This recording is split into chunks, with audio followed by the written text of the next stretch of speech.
This is a genealogy file from Personal Ancestral File, a retired software.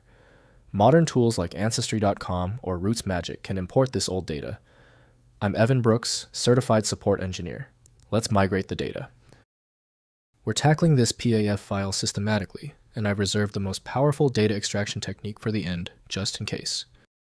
A PAF file is a personal ancestral file, a proprietary data format used by genealogy software to store family history information. This includes details about individuals, their relationships, events in their lives, births, marriages, deaths, and sources of information. PAF files are designed for organizing and managing genealogical research.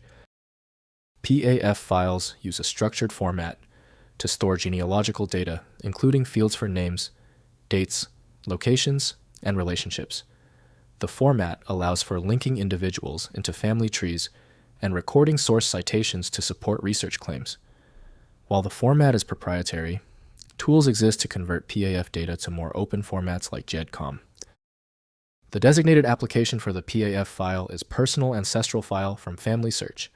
The file requires specific permissions and handlers that Windows does not easily configure. Windows offers minimal code-level visibility, so safe handling requires specialized software. The problem is often a missing file hook. Right-click the PAF file and choose Open With. Start with Personal Ancestral File if available. If not, select another application from the list. If you still can't open the PAF file, it's okay.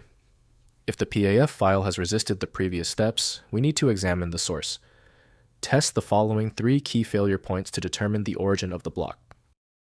First, use PAF family tree software. Open the file using Personal Ancestral File, PAF, or a compatible genealogy program like Family Tree Maker. Next, check version. Ensure your PAF Family Tree Maker version is compatible with the version that created the file.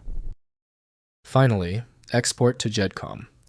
Use the software's export function to save the data as a universal format like .ged, GEDCOM. If compatibility checks failed, it is likely because the file extension name is shared by different developers for unrelated formats, causing your PC to use the wrong reading language.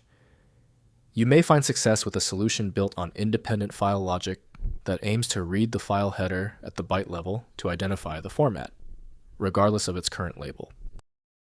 When your file is still locked, it means the file's header or structure is truly obscure. Don't waste time. File Magic is built for this. It opens hundreds of formats and can be found at filemagic.com. I hope the fix worked perfectly. Like the video, and I'll see you for the next advanced troubleshooting session.